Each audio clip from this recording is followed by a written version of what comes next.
This is Optimal Relationships Daily, episode 2262. 5 Strategies for Handling Noise in Motherhood by Layne of ericalayne.co. Hello, everybody, and happy Friday. I'm Greg Audino, and this is ORD, the show that's all about helping you improve your relationships each day. And I've got another parenting post for you today, this time courtesy of Layne. So let's get right to it as we optimize your life. 5 Strategies for Handling Noise in Motherhood by Layne of ericalayne.co. I live for the peaceful moments when we're out exploring, watching a seagull take flight above us, or watching waves lap at our feet below. It's then that I could almost be convinced that the soundtrack of my life consists of the soft roar of the Pacific, punctuated by the happy squeal of a child who just got touched by the freezing water. Unfortunately, that's the only soundtrack of the occasional weekend excursion, at least in my world. The rest of my life probably sounds a lot like yours. Mom, watch this. Mom, did you see that? Mom, did you know that your heart is only as big as your fist? Or maybe that was your brain. Sometimes facts get a little turned around by the time they get home from school, right? Children are loud. They're fighting, often over the smallest things ever conceived. Feels like nails on a chalkboard to a mom who has heard it all day. I find that even their happy play often sounds like fighting. Earlier this year, I was describing this to my therapist, knowing there wasn't a lot I could do about it, but just needing to get it off my chest. She said it seemed like my alarm center was getting triggered a lot. I was struck in that moment by how perfect her description was. The noise of my children often triggers an alarm I can hear in my head and feel in my heart. I feel my agitation rising, almost as literally as I feel the bathwater rising when I fill the tub for one of my kids. I know I need to find shelter from the din or lose my marbles once and for all. Does the noise get to you? Maybe a lucky few of you are listening to this thinking, what is she talking about? My kids and the dog are jumping off furniture right now while screaming battle cries in a British accent, and it's all good. Hats off to you, my friend, because I would be hiding under the sofa right about then.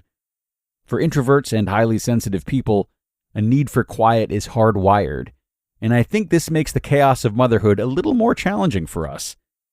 Thankfully, this need is something we can work around, something we can work to accommodate. Here are 5 strategies to help you handle the noise of motherhood with a little more calm. 5 strategies for handling noise in motherhood. Number 1. Carve out recurring blocks of time for yourself. More goes into this than the simple desire to have more alone time. Finances and your stage of motherhood in particular are big players. That said, I highly recommend juggling your budget around to accommodate some blocks of babysitting that will give you regular stretches of quiet. Also, stretches of quiet are easier to come by once your children are in preschool or school. Moms of babies and toddlers, we love you, and it does get better. Another option is asking for help from family and friends. If you explain your nature and what a difference the occasional afternoon off makes for you, I bet your loved ones will be more than happy to help out. As a bonus, asking for help and returning it is one of the best ways I know of to build a modern village. Number 2. Use technology as the sanity-saving tool that it is. I don't even want to think about where I'd be without PBS Kids. I know and believe in all the arguments to get kids off devices and into real life, but I also know I wouldn't have survived my early motherhood years without the help of kids' programming and apps. Even now, with my children being 8, 6, and 3, I still use technology to break up our days and give me more time for quiet and low engagement. Number 3. Structure your days with blocks of noise and engagement, followed by quiet and independence. I bet many of you do this naturally. I know I do. If I spend an hour making crafts with the kids at the table, I send them outside to play independently for the following hour. After I listen to their after-school chatter and survive homework time with 3 kids, I have them watch a couple of shows while I prep dinner in peace. Noise and engagement followed by quiet and independence. It's a constant give and take that keeps me sane. Number 4. Look for regular tripping points and see if you can fix them. Are your kids exceptionally chatty and prone to fighting right after school? try handing them a kid's protein bar the moment you see them. Are they bouncing off the walls when you're trying to make dinner? Refer to point 2, or maybe try instituting some playtime in their rooms every day at that time. Look for times when the noise level always gets to you, and think about how you could resolve it. And number 5, talk yourself down. I am continually exploring the idea that what we tell ourselves is our reality. Sometimes when I'm in the middle of the noise and I know there's nothing I can do about it, I repeat words in my head like these. Your kids are happy. You are happy. Everything is fine. Practice this. Talk yourself down from the point of alarm. Breathe yourself through the noise.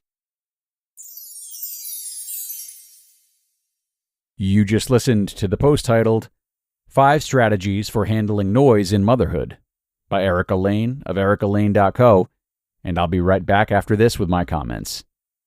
And thank you so much to Erica for this post, one that I'm sure all parents can relate to. And I think that seasoned parents will agree with my idea for a 6th strategy, and that is to think about how you'll feel about the noise of parenthood in the future. And what I mean by this is that the struggle or alarm, as Erica's therapist put it, that colors how you experience this noise today will not always be the first feeling you associate with these types of moments. Down the road, you're likely to miss the squealing and shrieking of when your kids were young because you associate it more with their innocence and youth at that stage, something most parents wish they could revisit. You might also think about how much this phase strengthened you as a mother, and while it might not have been easy, that someday you'll find yourself grateful for it because of how resilient it made you. So see if you can shift your thinking into how you'll probably have a more positive interpretation of this phase of life down the road when it's long gone. Maybe a little sad, but important nonetheless. I wish you luck, my friends, as you try out this reframe. Thank you so much for being here today and every day. We couldn't make this show happen without you. I wish you a great rest of your day, and of course I hope to see you again tomorrow, where your optimal life awaits.